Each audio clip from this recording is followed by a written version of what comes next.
people are much more awake than I actually thought they were, and there is an audience out there for that. And if you don't, you know, cater towards those people and give them their voice, then they will switch off.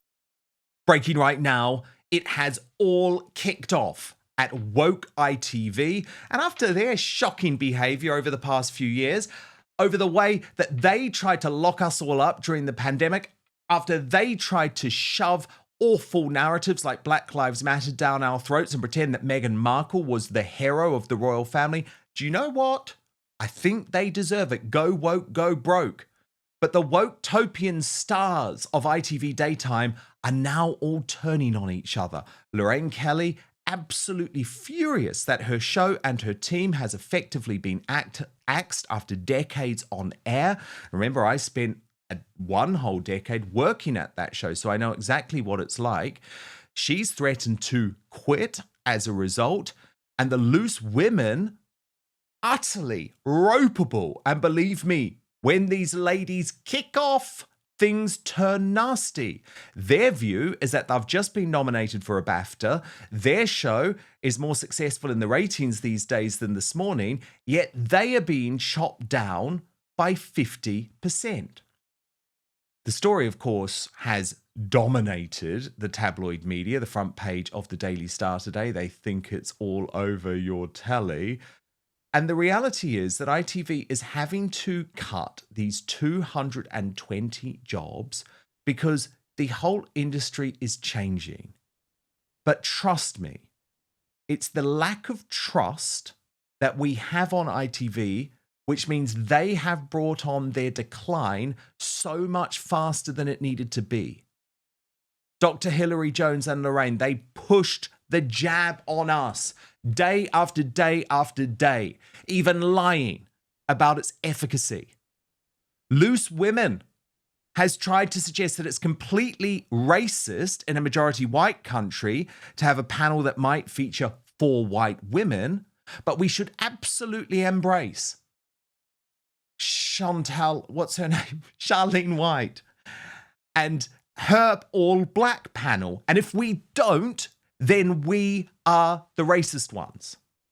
Now, lots of the Loose Women are very worried that they're about to be axed. I will go through and tell you about some of the specifics in just a moment, plus the other reporting which has emerged in some of the tabloid media too. But first, let me bring in Father Calvin Robinson. Father Calvin, this is such an interesting one for me. When I was at ITV Daytime, I was such a believer in what the purpose of ITV was, right? It was the channel of the working classes. I was actually proud to work there when I was there because I felt like the British Bashing Corporation and Channel 4 were all about the elites, and ITV was meant to represent the real people of Britain. But I sensed a change over the years, I'm not going to lie, Father Calvin, as woke infiltrated that building, as they axed Jeremy Kyle, as they decided that people like me were not able to say negative things about Meghan Markle, even if they were true, because you might be accused of racism. We're not able to say negative things about Alexandra Burke because of her behaviour on Strictly Come Dancing, because, you know, I could be accused of racism. I saw it infiltrate that organisation. And most importantly, Calvin, I saw, and this is what was so disturbing, a complete disdain for the working classes who paid their wages. They didn't want to believe that the great people who watched ITV were actually the same people who voted for Brexit, were the same people who were anti-lockdowns, were the same people who now might vote Nigel Farage, were the same people who were against LGBT madness. And so there was just this clash, this huge clash, because they were pushing all of that every single day. So I left in 2019. It was the best decision I ever made. And what's happened now, Kelvin, is the viewers have voted with their remote. You know, ratings are down by half since I left. I'm not saying that's anything to do with me. Of course it's not. But what it is to do with is the British people saying enough. We're not going to take your content, which is why I find it so ironic that now the Loose Women and now Lorraine are so furious. It's like, you should have been listening to your viewers and not trying to push this ideology onto them. Did ITV ever apologise for having that woman on throughout COVID who said the jab is 100% effective? Never. That was on This Morning. Never. Right. Right. Never. This is part of the problem, isn't it? I've seen so many conversations on that channel, usually in the morning programs, where they're shoveling something down our throats. I've seen them pushing trans, I've seen them pushing BLM, seen them pushing COVID lockdowns and the jabs, and they've all been against the vested interests of the people. They've all been for the establishment. So I didn't even know ITV was supposed to be a channel for the common folk. I just assumed it was just establishment as Channel 4 and ITV. Well, the thing is, it and used to be, because BBC. think about Coronation Street, Father Calvin. Like, Corrie, yeah, that yeah, used good to old be Corrie. the great working class soap. Yeah. What's happened now? Oh my God, you just need to put it on, and it's every woke ideology on your face. And again, viewers are just switching off. They're done. Yeah, I don't think people watch television anymore. I really No. don't. Mainstream media is dead. The old TV broadcast networks are dead. You know, we used to get the ratings every single day, and shows are lucky if they get six figures at this point. It's ridiculous, especially in the UK. Nobody's tuning in. There's a small demographic of elderly people who still watch television, but the vast majority of people are watching independent media. They're watching stuff online, on their phones, on their laptops, even on their TV, and streaming things onto their TV. Streaming platforms are big, but nobody's watching ITV anymore. So of course they're going to have to decide on how many of these great, big, expensive shows they can afford to have.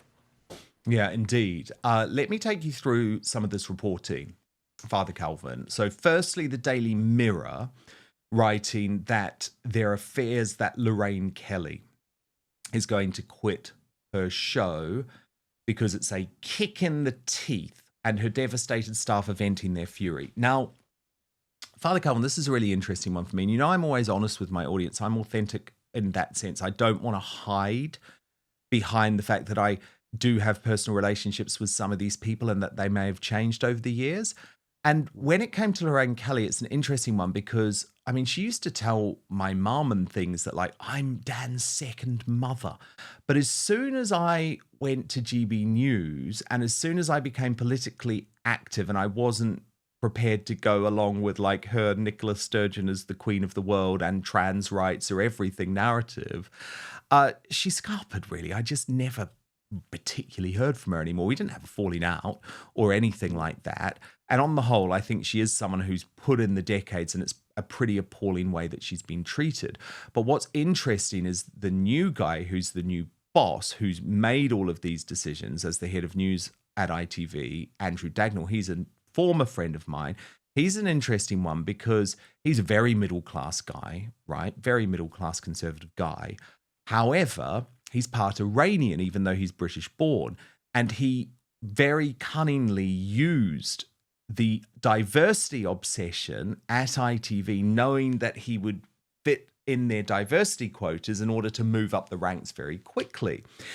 And isn't that so wrong? Like, it should just be based on your abilities, full stop, not whether one of your parents has some Iranian blood in you. That's the first thing.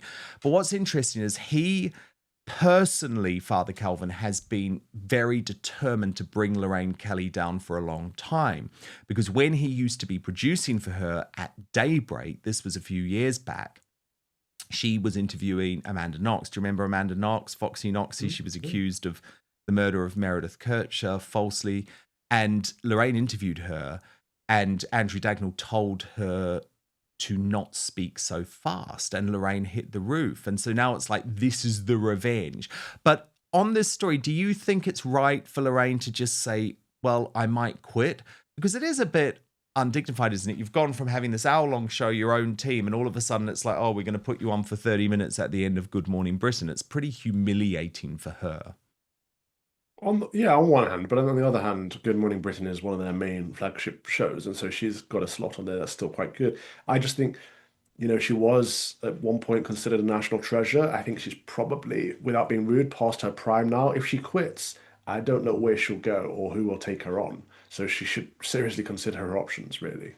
But it is sad to hear that the new head of TV has abused the ethnic diversity and inclusivity policies, because it absolutely should all be about merit, not the color of your skin or the wherever background your parents are from.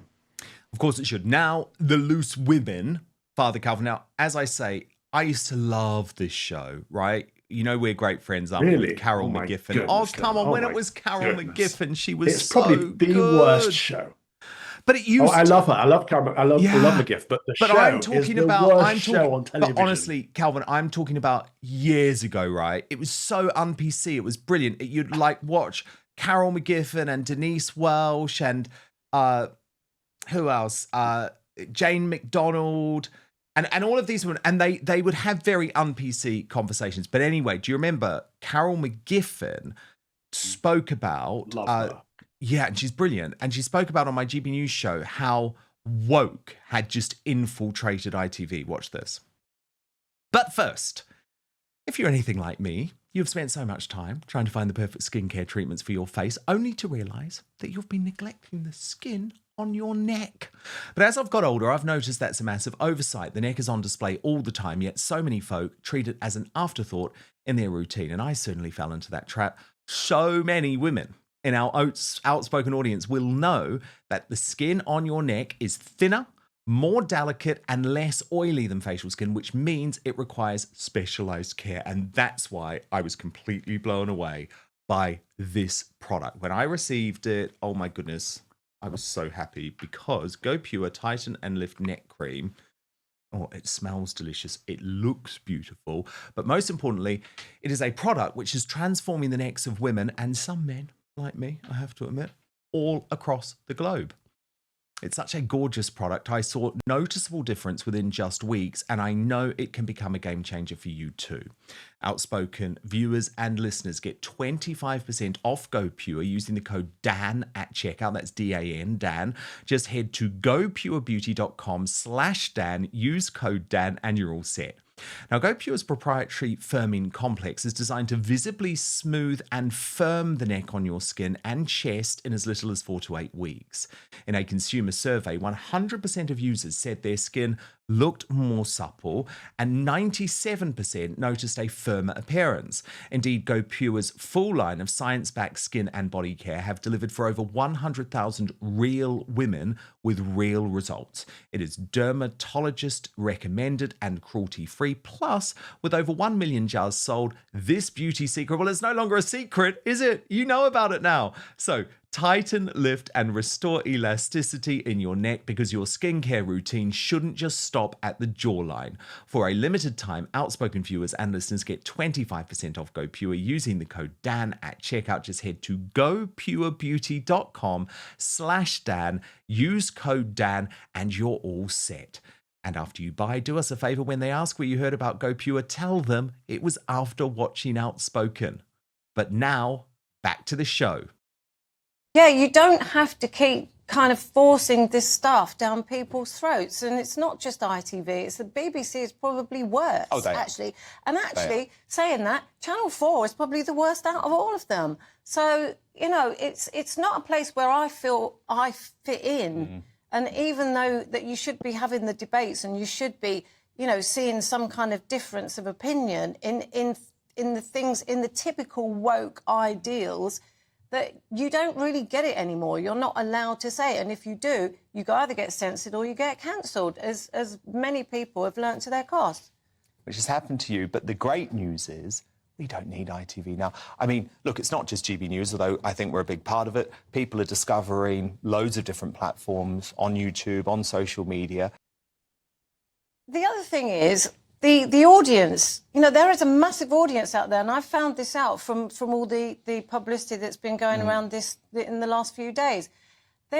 People are much more awake than I actually thought they were, and there is an audience out there for that. And if you don't, you know, cater towards those people and give them their voice, then they will switch off, and this was the problem. But as I said on the radio interview that was pulled apart in that article, the whole of the mainstream media seemed to have been bought up by the government or, it was or advertising. the narrative. It was advertising, yeah, and that was their money, so they didn't want to mess that up. And she quit, Father Calvin. She quit because she just couldn't deal with the woke infiltration of Loose Women. So it wasn't just me who saw this happening. Piers Morgan obviously quit as well. It's understandable. It's a headache trying to navigate through a work environment where everything's an uphill battle. We've all faced it. Just watching that clip gives me PTSD of us having to face it. I mean, for me, it was every single thing. I want to talk about abortion. I want to talk about marriage or family. The liberals were pushing back left, right, and center, and not just the senior producers and the executive producers, but the technicians, the floor managers, like liberals everywhere, just against what you're trying to do. Honestly, though, trust me, Father Calvin, you thought it was bad at GB News. Try being at ITV. Right. I can't Because imagine. ITV's the whole rainbow lanyard class. But I think for me, what's most telling actually is just how these people, it's like, how did they think that this wasn't coming for them? They've been acting and running shows as if they're still in the 1990s with these exorbitant budgets. It's like, have you not seen what's happening? Have you not seen the revolution where authenticity is what people want, not these massive studios where everything is scripted within an inch of its life? Now, Good. I'm glad they haven't noticed, because I don't want them to enter off. I don't want them to flood all of their horrible money into YouTube and trying to take over. I want mainstream media to die. oh my God, me too. But you know what, Father Calvin, they are trying. They're trying. Even the British Bashing Corporation are now pumping things into YouTube. But the great thing is, it doesn't work. Like ITV has all of these podcasts on YouTube. No one's watching them because it's like, you don't come to YouTube to watch the mainstream media. They've lost their establishment position, and I think it will be the end of them, and this is the beginning of the end. But anyway, let me take you through what The Sun is reporting on the Loose Women bloodbath. This is why they're so up in arms, Father Calvin, because they say a third of the cast could be axed in the brutal ITV daytime TV massacre. One ITV worker told The Sun everyone is completely gutted and in shock. We can't believe they would dismantle these brilliant shows. It's the death of daytime TV. Kay Adams, Ruth Langsford, and Charlene White, of course, Charlene White, expected to be safe. Instead, the axe is likely to fall on panellists who appear less often, such as Penny Lancaster, Katie Piper, and Dame Kelly Holmes. One worker at ITV told The Sun there's no way all the Loose Women will be needed. Now there'll be far fewer episodes to fill. And the other good news, Father Calvin, is when it comes to Good Morning Britain, it is thought backup hosts such as Adil Ray and Robert Rinder might end up out of work. A source said in a cost-cutting One ITV drive, why would you keep employing random expensive talent for the odd backfill? And look, it's going to be very difficult to see how Ed Balls can survive as well, because Good Morning Britain is merging with ITV News. It's no longer going to be an entertainment show. It's going to be a news show. How on earth can you have the husband of the Home Secretary interviewing the Home Secretary? It's a joke. I remember that. I know. And I remember the Adil Ray guy as well, having lots of debates with him on Twitter back in the day. These people are so up themselves with they live in the woke little bubble that think that's their only way, and actually they're so right that everyone else is wrong. People are tired of it. So good. If they are losing their jobs at ITV, good. There are far too many loose women. That's probably one of the problems with British society, actually. But let's get rid of them. Let's get rid of Adil Ray and Rob Rinder and all them, and let's just be done with mainstream media in total. And let's stick with the independent media. Let's stick with people finding an audience, and audiences finding a person they can relate to that is authentic, genuine, honest, transparent, and professional. Totally. Absolutely. And you know what? Come and play in our world. See if you can cope. You know, Don't play in our world. But they won't cope. That's the point, Father Calvin. They won't cope because we just sit here and chat, don't we? We say what we really think. Honestly, it's so hilarious when I think back to my times at ITV daytime. Calvin, do you know there were about 6 people who worked on a 10-minute segment? They would script everything so tightly. We rehearsed everything. Every single thing that we said on air went through a full rehearsal, usually probably in case I shot my mouth off and said something that I wasn't allowed to do. But it's the opposite of authenticity. It's interesting, actually, though, because in The Sun, Rod McPhee, who's their TV editor, wrote, make a note of yesterday's date because that's the moment daytime telly received a terminal diagnosis from ITV. Those who work in media have been saying for years that it was only a matter of time before live TV was put on life support. It was a case of when, not if, execs started making huge cuts as costs continue to soar and viewing figures plummet. And I agree with that. I really think it is the end of days. What's interesting, though, is there has been a focus on Lorraine Kelly in all of this, and the Daily Mail, and I'll take you through this article and give my view, is that They write, Lorraine used to rule with an iron fist. But now they write that Susanna is the favoured one. This is Susanna Reid, talking about Susanna Reid on Good Morning Britain. The bosses are besotted with her and they want to give her more and more. At the same time, it was increasingly obvious that Lorraine wasn't there. She had a show named for her, which has been going for 15 years, but it actually became more hassle than it was worth to keep having to sort out cover for her. So, okay, can I just talk to you about Susanna Reid for one moment? Because if ITV thinks Susanna Reid is the answer, I'd love to know what the question is. Seriously, this is Susanna Reid, who last week went on Good Morning Britain and caused absolute outrage and consternation for suggesting that mass immigration to London was no issue, even though she'd previously spoken about the fact that she'd been mugged in London. In fact, she didn't just say it was no issue. She was like, it's great. It's such a good thing. Anyway, the Mail continues to report of Lorraine. She's the grande dame of ITV, or perhaps she thought she was. She used to rule that show with an iron fist, and what she said went. But recently, she hasn't been there. It is not known if she will have her pay slash, but one insider assures me that it is unlikely her salary will remain the same. While ITV has insisted the changes were nothing to do with the performance of either show, both have a growing number of critics. Lorraine has long been seen as the unloved sister of the ITV daytime roster, while Loose Women is sometimes referred to as the black sheep of the channel because of regular controversies generated by the behaviour of its high-maintenance roster of panellists. They are always falling out, despite what they try to tell you, says one insider. It's tiring for the bosses, they're grown women. Oh my God, I have to tell you about that because it's so true. Like, those women, some of them are really nice, by the way, but on the whole, they can't stand each other because they compete, and they compete about how many days a week they get. And the problem is, because Loose Women has just been slashed, literally half of its episodes have been cut, they're going to be at each other's throats. Now, actually, can I just show you, by the way, what Susanna Reid said last week that infuriated everyone?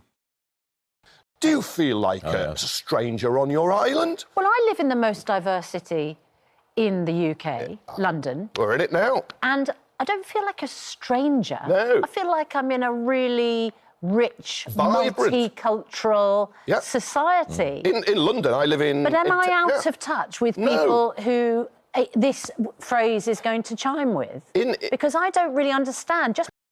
Yes, you're out of touch. You got mugged, okay? You got mugged. People get mugged in London for simply having their phone out. You're totally out of touch. And you and Ed Balls are like my presenting duo of nightmares. Anyway, back to the Daily Mail reporting. Some Good Morning Britain staff are hoping that Andrew Dagnall, he's the guy I was telling you about, the new boss, will axe Ed Balls, the former Labour MP and husband of Home Secretary Yvette Cooper, who often co-hosts the show with Susanna Reid.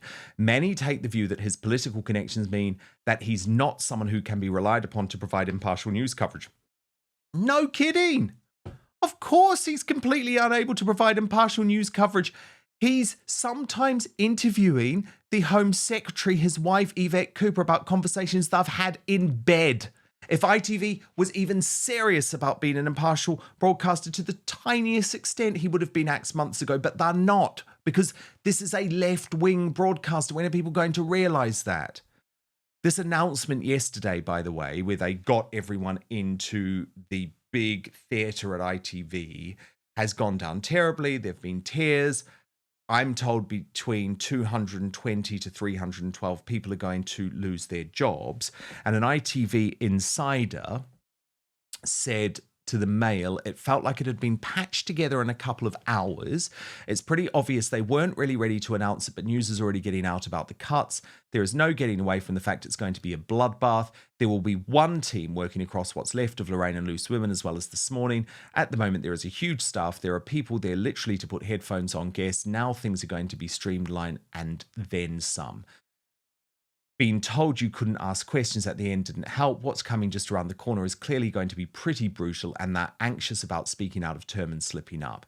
Everyone is worried from the bottom to the top. There is so much panic. For such a long time, ITV was seen as a safe place to work, but right now there are very few people who are actually not going to be affected by the cuts.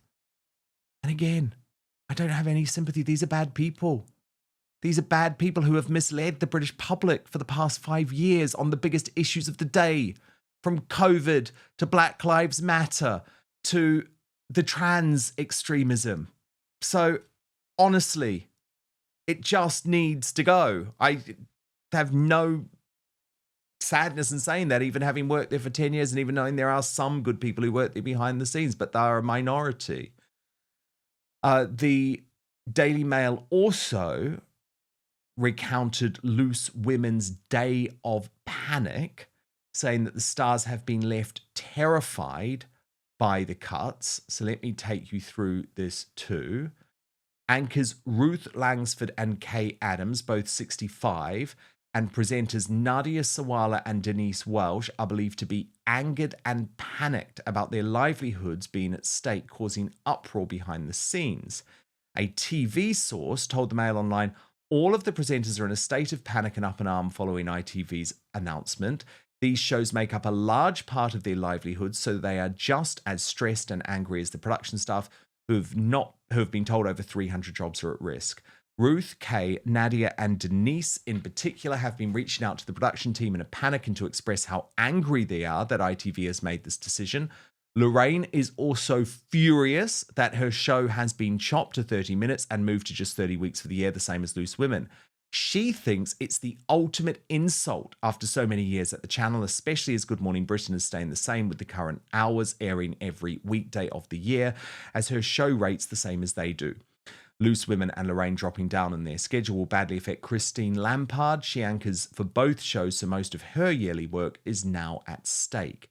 Mail Online understands the cast of Loose Women, which includes over 20 presenters such as Charlene White and Colleen Nolan, feel there will be no option other than for the broadcast to let go of key talent who have worked on the production for decades.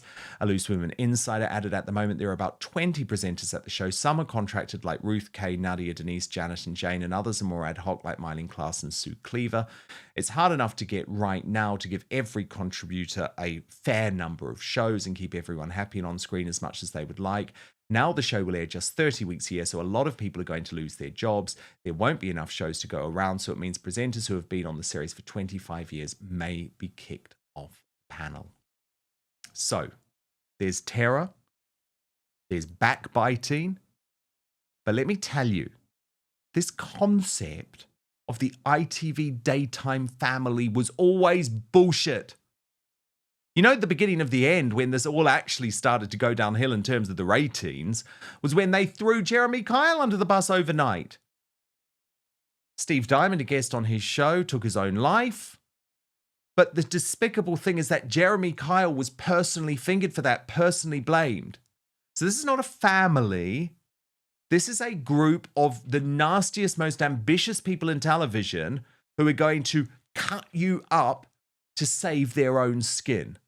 And the same goes for the executives at that channel, especially Kevin Lygo and Emma Gormley, who have overseen scandal after scandal after scandal and have kept their jobs. So I repeat, this is the beginning of the end of the mainstream media. I understand that these people are horrified that they've lost their job, but trust me, if you're good enough, if you're ambitious enough, if you're hardworking enough, and if you've got a strong enough message to connect with your audience, come and join the fun here in the independent space, because that's where everything is going. I think they'll probably find it a little bit difficult. Anyway, we will keep on.